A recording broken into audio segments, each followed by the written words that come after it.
Okay, so in this video we are going to try to take a 3D object, the model of the top that we've made, and we're going to try to turn it into 2D plans. So here's where I would get started absolutely. First, I'm going to go to a brand new SketchUp window, and I'm going to set up my view from the top. I'm going to try to set it up from the top. There it is. I've got these nasty axes that are on there, and I'm going to get rid of the nasty axes by going to camera and turning off perspective. That makes things a little simpler. And I'm going to start with either the top, the front, or the right-hand side view. Maybe I'll start with the front view. And the front view is always, thank you, what has the most detail. So I'm going to start with just the launcher, and then I'll draw the top after that. And the first thing I'm going to take note of is my dimensions. I drew them up roughly here. I don't want to really leave them, but the launcher is 6 inches by 2 inches. So a smart way to get started from this, if this is the front view down here, is to draw from the origin. And I'm going to try to draw something that is 6 inches, comma, 2.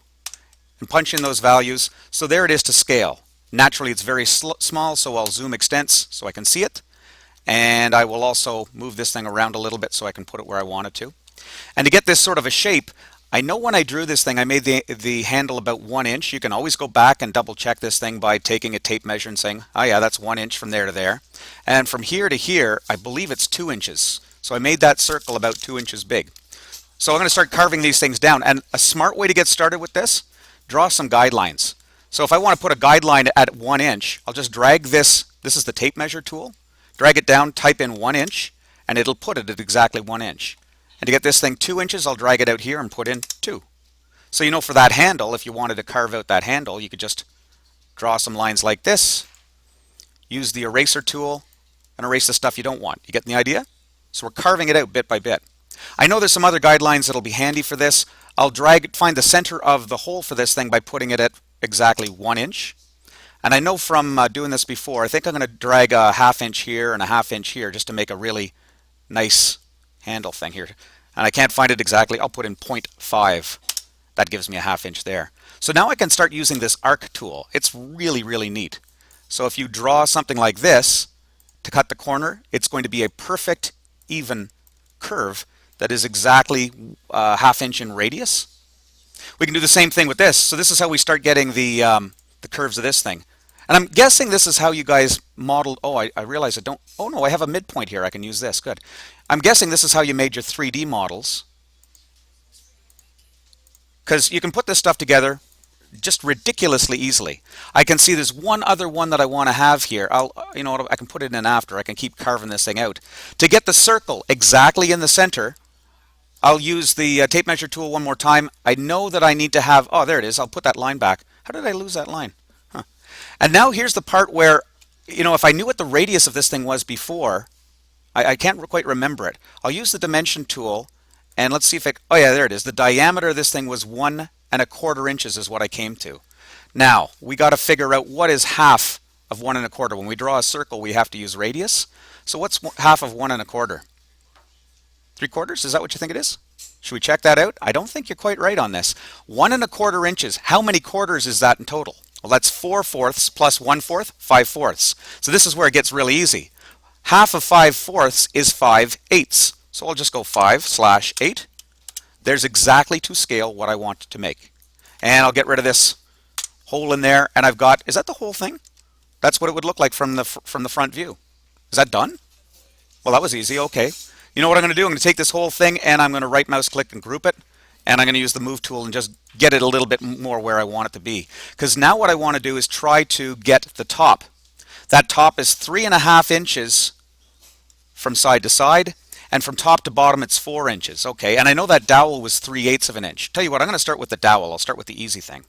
So if I just drew anywhere the size of this thing, it looks like I'm going width first and then height. So the width of this is going to be 3/8, comma, and I know this thing should be 4 inches total. So there's the dowel for this thing, and I'll zoom extent so I can get to it pretty quickly. Whoops. View from the top, please. Okay, better.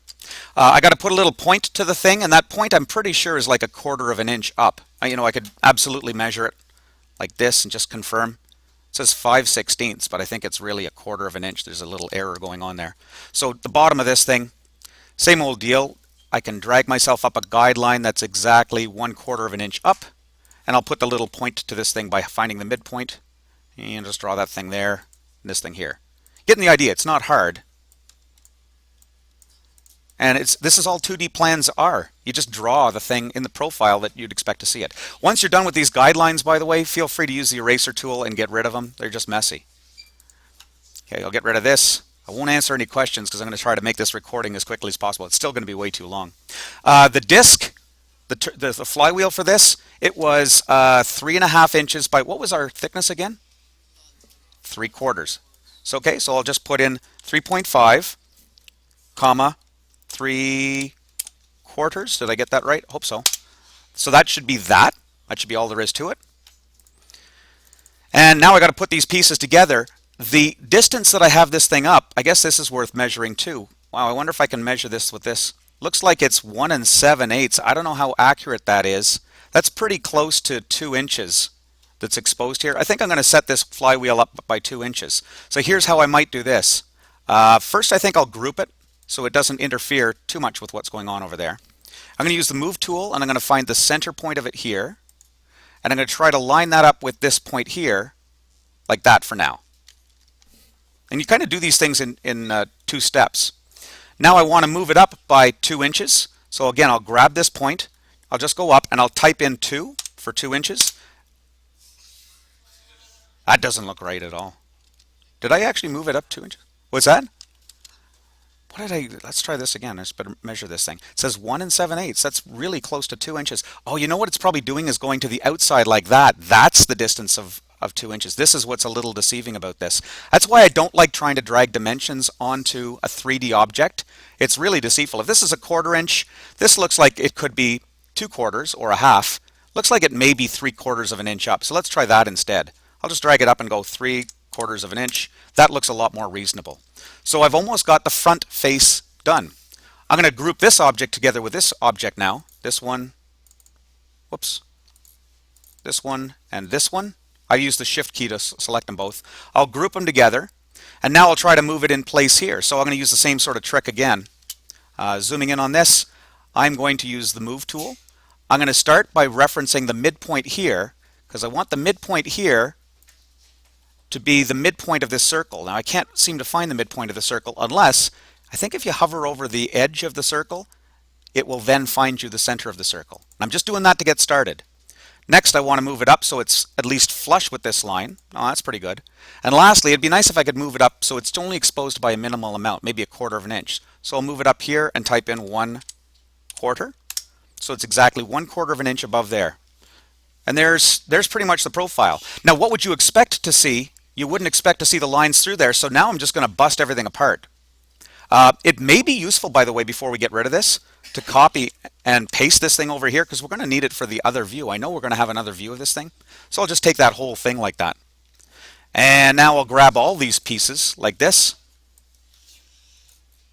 By the way, this is really, really weird. If you use the select tool and drag from right to left, you may only select things that you can see entirely. And in this case, it's not selecting anything. But notice if I go from left to right and up, it selects anything that it touches. So there's different ways of selecting things. It's kind of cool. And now I'm just going to keep busting this apart. I'll explode this thing and I'll explode it again. I'm exploding it so that all of these things are sort of on the same level. And now I can say, okay, I don't think that I need, oh, actually, I might put some more information on this. I don't think I need to see the X-ray version of this. I just want to get rid of this and make sure it looks like it's actually traveling through this. So that's what you would really see if you were looking at the side of this. If I wanted to do a sort of a cross section for this, I was trying to do that thing where I was making it conical. So I could try doing this for this part. I wanted to go down 1/8 of an inch, and I wanted to see if I could, let's see, down 1/8 of an inch and maybe drill out with a Forstner bit a little bit of this thing. I'm going to try to choose a nice even number. I know I can get a Forstner bit that's exactly 2 inches. So I'll put a 1 inch on this side and a 1 inch on this side. I'm just watching in the bottom right corner that I'm getting the right size, freehanding it. And then if I did want to get sort of a profile view of this, I know this thing is going to look more like that. You get what I'm saying here? So I can kind of put those little recesses and things to it. You know? And lastly, as I'm putting all this stuff together, that's looking pretty good for that profile view. Now you might want to start slapping some dimensions on this. And because this is really in 2D like this, whoops, let's try viewing it again. Because it's in 2D, dimensions are going to be a lot more predictable rather than the flaw you saw with the 3D. That's why I love making the 2D plans. So for instance, if I wanted to see exactly how long this thing was from end to end, I might just take this thing and say, what's the distance from here to the extreme part here? I don't know how it is I got 6 1/16 of an inch. That is exactly not what I want. Weird. It should say 6 inches. Oh, notice if I pull it in this direction, it absolutely gives me the right thing, 6 inches. The distance from here to here of this handle is 4 inches. The distance from here to the outside here is 2 inches. Now there's a proper format for not putting some dimensions inside others. For now, I just want to make sure that I'm absolutely getting the dimensions accurately portrayed here. And finally, this one from here to here, that's 2 inches as well. So that's pretty clearly describing what I have to cut out when I get into the shops. The dowel in the middle? You mean this part here? Oh, should I put a height there, you mean? Oh, the whole thing? Sure. So I can go all the way from there to the point. And when I drag it in this direction, it's actually measuring just straight up and down like that. Now you notice, by the way, the dimensions look really messy at this point. So absolutely, once you get all your dimensions on there, go to Model Info, go to Dimensions, select all dimensions. They have to be ungrouped. You have to explode everything for this to work. Select them all and change the font. I'd suggest absolutely you can take it down to 8 points for this. Say OK, and take the color to something other than black, so you know these lines, these leader lines and things are not part of the model. I'll say OK. Whoops, got that color wrong. Blue, but then bring the color back up so it's not black anymore. Update all dimensions and close this thing, and you can see like it's way easier to read the quarter inch and all that sort of stuff, because when you zoom out it gets harder and harder to see it. So you get the idea how you can draw this stuff fairly quickly. I can keep on going on and draw the top view. The top view of this thing is really easy. I would like to line it up from this end point. I won't dimension everything, but very quickly I know this thing again is 6 inches, comma, this is 3/4 of an inch thick, so that's what this thing's going to look like from the top. I know this flywheel is just going to look like a circle from the top.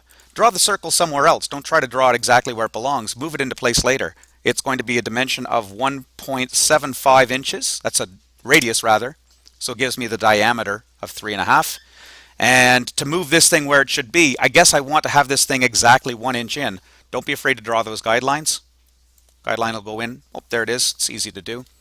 And to move this thing exactly into place, double click it to select it all. Use the move tool. Hover over the outside edge so it's easy to find the midpoint, the center point, and click that before you start moving it. Then you can pretty easily use the inferring to find the midpoint of that line and line it up, I hope, directly with this. I think that's exactly where the middle point should be. Now I can see I got a little conflict here. Having done all this, I'm going to double click it, and I better move the whole thing just up so it gets into its own quadrant. Once we get all these things, you can see this is shaping up. I'll let you guys fill in the details. The last thing we got to do is put that little frame around the outside edge. So I'm going to go back to the wiki site and find that template under Plans. And where was that thing? Ah, yeah, this template to add the page border. So I'm going to click this thing. It downloads it. I just download it to the Downloads folder. Down below here, you can just click it to open it. Unexpected file format. That can't be good. I don't think it was finished downloading. And if at first you don't succeed, try this. Right mouse click and save the link as, save it again. I hope it's downloaded by now. Click it. Oh, lo and behold, it worked that time. Don't give up. Try other ways of doing it. This whole thing is already grouped together. I can just copy the whole group. I guess it's an edit copy. I'll go back to the original model here. And I'm going to step way back before I paste it in. I'll paste it in here. I notice this new version is really, really huge. So I'm going to kind of line it up with the top left corner here. And then I'll use the scale tool to shrink it down in size. And if you don't touch shift or anything, it's going to scale it down so it stays fairly uniform in its aspect ratio. Zoom in or zoom extents. See how it's looking. And if you got to scale it down a little bit more, you can do that. You want to make the model as big as it can be inside each one of those quadrants. And it's just a matter of just kind of taking it step by step to get it exactly where you want. And if by the time you get through all of this stuff, you want to explode it, by all means, feel free to explode it. If something is out of place, like this name and stuff, remember, you can use the move tool. You can move this stuff anywhere you need to, something like that. And don't forget, you got to double click on this thing and change your last name, first name and stuff. So this gets you started on the plans. I'm going to stop this recording right now and post it on the wiki site so that you can refer to it if you need to.